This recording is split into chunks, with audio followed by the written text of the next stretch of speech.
Vou mostrar para vocês aqui como é que faz para marcar as linhas, que é o começo, né, para começar a analisar. Não existe um jeito certo ou errado de marcar essas linhas, mas existem alguns padrões. Então, nunca vai estar errado ou certo.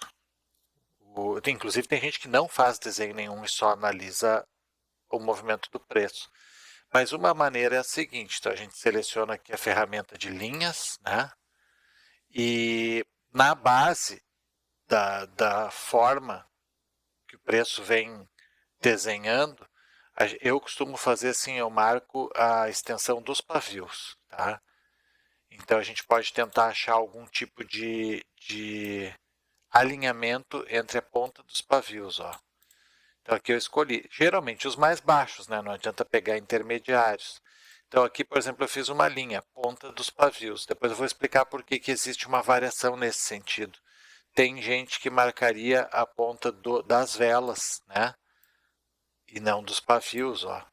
Mas então a gente vai marcar aqui a ponta dos pavios. Depois vocês vão entender por que e tem todo um fundamento. E por que eu fiz? Essas duas são mais baixas, então eu preferi do que marcar essas duas, ó. E a gente nunca força a linha para que ela se ajuste à ação dos preços. Na verdade, a gente só tenta descobrir o que está acontecendo. Ó. Então, eu vou tentando achar aqui alguns padrões, ó. E poderia ser esse segundo, poderia ser esse aqui. Então, no momento, não é muito importante. Eu já, por hábito, já tenho um ângulo que eu costumo marcar, porque eu sei que isso aqui é Bitcoin, eu sei mais ou menos como ele vai andar nesse momento. Mas então, eu marquei aqui as extremidades, tá? E em cima, olha que curioso, selecionei de novo a ferramenta, em cima a gente não vai marcar as pontas dos pavios, a gente vai marcar as velas. Então, se eu colocasse daqui, eu iria acabar criando uma linha que não representa o que a gente está vendo aqui no final, né? Então, a parte mais importante do preço, na verdade, é o que vem acontecendo nesse momento. Então, repara uma coisa, a gente pode até ir inverso da onde está nesse momento, ponta da vela, e ver o que a gente consegue marcar, ó, né?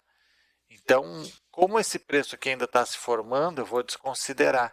Então, por hábito, o que eu faço? Eu ignoro o início aqui, e pego o segundo ou terceira ação de preço, pego o início da vela e acho, ó, repara que agora parece ter sentado melhor.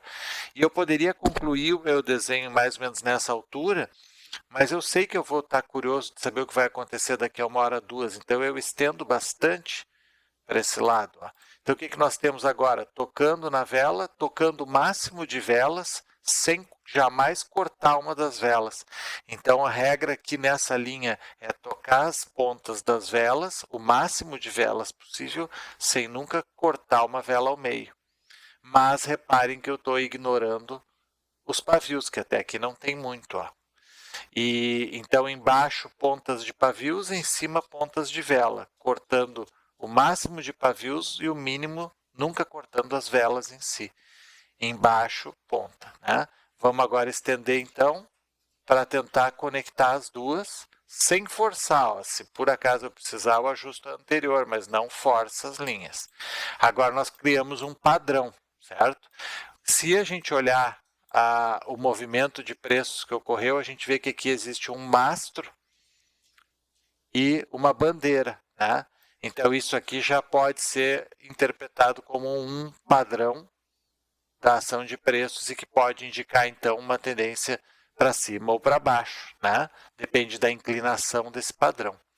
Tem muitos sistemas de marcação, por exemplo, tem gente que sempre marca a linha de baixo, vamos simular aqui, ó, tem gente que marca ela sempre horizontal, então eles pegam o menor valor atingido, dá até para selecionar uma ferramenta de marcação horizontal, mas vamos dizer aqui, ó, pega sempre a linha mais baixa e faz horizontal, então tem gente que marcaria assim, ó, né? Olha aqui, ó, isso aqui também pode ser feito, ó, certo?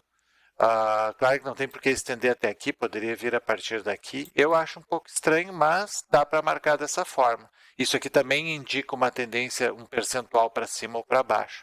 Mas então eu vou manter como eu costumo marcar, vou acelerar um pouco para também não alugar muito vocês. Então olha aqui, ó. Vamos marcar. O que já dá para deduzir desse formato? que o preço poderia se manter dentro desse padrão e viria até mais ou menos aqui, onde ele vai ser obrigado a decidir subir ou descer.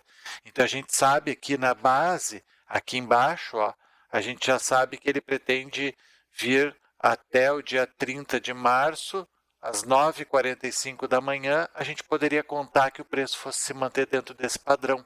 Se alguém me perguntasse, então eu poderia dizer que agora por umas 9 horas ele vai se manter numa leve descendente, sem grandes surpresas, certo? E se houver surpresa, qual a probabilidade? A gente pode reparar que ele já fez um toque na nossa linha, outro toque na nossa linha, outro toque na nossa linha, e é provável que em algum momento aqui toque mais uma vez. Então ele vem tentando romper para cima, isso aqui está agindo como uma resistência, e em breve ele pode vir a fazer uma tentativa de subir, geralmente retesta, e aí nesse momento é que vai ser tomada a nossa decisão. Se ele volta a subir, é sinal de que é uma entrada para um long. Se por acaso ele no reteste ele passa, pode só bater aqui nessa resistência anterior ou pode vir adiante, daí vai ser tomada a decisão. Mas a nossa experiência já mostra que é bem provável é que ele se mantenha agora por umas 9 horas dentro desse triângulo de acumulação, né? Quando o movimento geral é de tendência de alta, como a gente vê aqui por esse mastro, a gente chama essa andada de lado de acumulação. Consolidação. E quando ele é uma tendência de queda andando de lado, daí é uma acumulação. E aqui então, já vimos como marcar isso. Outra coisa que eu gosto muito de usar, agora vocês vão entender como é que eu faço para analisar. A gente pode usar uma média de 21 períodos, então média dos últimos 21 candles. Já dá para ter uma ideia de como é que ele está. Ele se encontra até um pouco abaixo da média dos últimos 21 períodos, que seria para curto prazo. A gente pode usar uma média de 50 e a gente vê que na média de 50 períodos ele se encontra um pouco baixo. E a gente usa então a mais importante, na minha opinião, que é a média de 200 períodos, que nos dá uma ideia a longo prazo de como ele se encontra. Então a gente já sabe que a curto prazo ele está relativamente baixo, médio prazo relativamente baixo, mas a longo prazo até que ele se encontra bem. E a gente lembra que o Bitcoin andou ruinzinho ultimamente, então mês de março, final de março, a gente vê aqui agora que ele subiu, ó. Então ele está um pouco, essa escalada dele nos deu um alívio e fez ele ficar acima da média de 200, o que significa então que ele se encontra bullish, né? É muito importante, vocês vão notar que aqui poderia ser estranho, eu tinha tentado esconder algumas coisas, esqueci de tirar o RSI e o ATR, mas o volume é uma das coisas mais importantes que a gente deve usar, então tem que cuidar, porque às vezes a gente vê uma ação de preços, né, significativa, como por exemplo chamando atenção, mas se vai olhar aqui no volume, é um volume muito pequeno, então quer dizer, pode ser um pump de uma minoria, e isso não significa que o preço vá mudar. Outra coisa então que eu gosto muito de usar, além do volume, o RSI nos indica quando um pump desses é início, meio ou fim, a velocidade que está ocorrendo, e o ATR nos indica a variação nos últimos períodos. Então, nos últimos 14 velas, ele tem variado uma média de $226, que é uma mixaria. Então, significa que esses movimentos que a gente vê para cima e para baixo, eles são praticamente considerados como um preço só, porque a variação das máximas e mínimas não tem oscilado mais do que $200. E o Bitcoin chega a oscilar $1.500 num turno. Então, isso aqui é pouco movimento. Inclusive, enquanto a gente está gravando, nós estamos vendo um rompimento daquela linha de tendência de baixa que nós tínhamos. Ela vinha agindo como uma resistência e se a gente conseguir romper, ela vai passar a agir como suporte. Aí nós vamos saber se no reteste isso aqui é um breakout ou não. E aí tem as maneiras de operar breakout que eu posso mostrar mais adiante. Por enquanto é só análise técnica, desenhos, né? Então, linha aqui de suporte, uma linha de resistência, nossa linha de 200, linha de 50, linha de 21. Adicionamos o volume para saber se esse breakout é significativo. Então, aqui vocês podem ver que é pequeno, né? Então, não dá para dizer que isso aqui seja um grande grupo fazendo uma grande compra. Então, vamos ficar de olho. Pelo ATR, a gente sabe, então, que essa última linha aqui embaixo, a gente sabe que quando põe o mouse aqui nessa área vazia, o ATR nos indica o valor médio dos últimos 14 períodos, então foi 226 dólares. Quando anda aqui, ele indica o valor médio daquela vela, então uma vela grande como essa, ó, teve 360 de variação. Essa vela aqui teve 350 dólares de variação. Então, ela, apesar de parecer grande, não é uma coisa significativa no âmbito geral, né? É que nós estamos trabalhando em 15 minutos aqui. E uma coisa, então, final que eu quero mostrar só para concluir esse vídeo e que é até um pouco avançada, mas é o Parabolic SAR, que eu vou ativar agora. Ó. Ele confunde um pouco o visual, por isso polui, eu não deixo ele sempre ativo, mas ele indica as altas e baixas, as linhas a curto prazo. Então a gente vê aqui, por exemplo, ó, que às vezes, apesar do preço estar diminuindo, ele ainda se encontrava numa ascendente em questão de volume, né? Então a gente sabe, por exemplo, se pode fazer uma entrada aqui ou não. O que nós vemos, por exemplo, nesse breakout? No breakout que a gente está vendo, o Parabolic SAR ainda indicava uma tendência de queda. Então, enquanto a gente não tiver o Parabolic SAR indicando aqui embaixo que a gente está seguro, a gente não deve fazer a entrada aqui.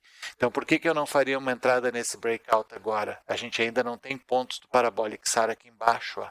Então, o que a gente faz para pegar esse breakout? Só para concluir, a gente teria aqui um grande volume, um aumento significativo do volume, que por enquanto ainda não é grande, mas seria uma barra longa como essa aqui, ó, que a gente está vendo aqui. Esse grande aumento de volume, seguido de uma grande mudança de preço, representada no ATR, e logo após um pivô, então nós temos um pivô, temos um aumento no volume significativo, temos um aumento no preço significativo, poucas pavios para cima, o que indica pouca indecisão, e aí nós iríamos operar o breakout, só que ainda faltou o Parabolic SAR com pontos aqui embaixo. Então a gente saberia que não tem resistências acima, nem do Parabolic SAR, tem volume, tem aumento de preço, tem velocidade no RSI, e isso nos daria segurança de entrar num breakout nessa altura. Mas então eu aqui não entro, eu agora vou ficar aguardando e ver as próximas velas para que ele pelo menos ou dê a confirmação no Parabolic, no volume, no RSI, no ATR e no preço. Se não, eu me sinto mais seguro de esperar o reteste, que em criptomoedas sempre é muito importante. E aqui, a partir do reteste, a gente vai saber realmente se ele sobe ou se ele volta para o triângulo de acumulação até daqui a 9 horas. E também, às vezes, ele passa reto e a gente já sabe, então, que pode entrar num short até ele subir novamente. Já me estendi demais, então, mais eu boto outras informações, outros tipos de análise. E essa aqui está um pouco poluída, mas é mais para mostrar as 4, 5 coisas que eu mais gosto de usar.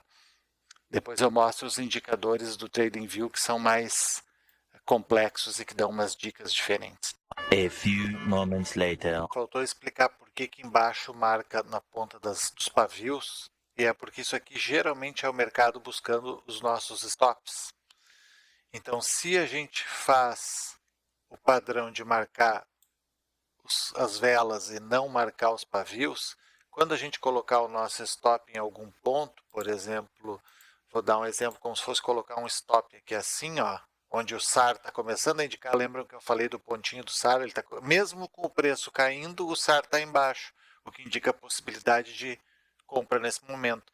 Ele agora está fazendo o reteste, ao invés de demorar para o reteste, já está retestando, vamos ver o que acontece. Mas então, se eu fosse pôr meu stop aqui onde está o SAR, ó, ou um pouquinho acima, o que queria acontecer? Em qualquer momento desses, uma dessas buscas do stop ia vir fazer um tag na gente, né?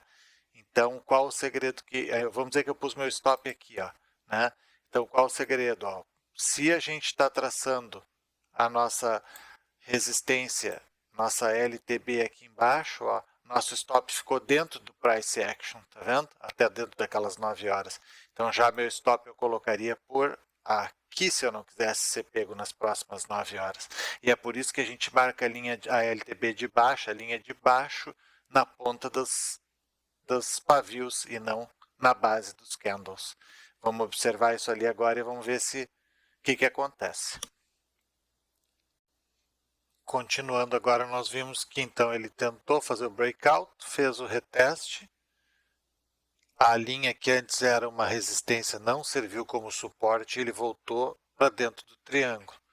E agora ele vem testando novamente, então pode acontecer dele ficar aquelas 9 horas aqui ainda na tentativa.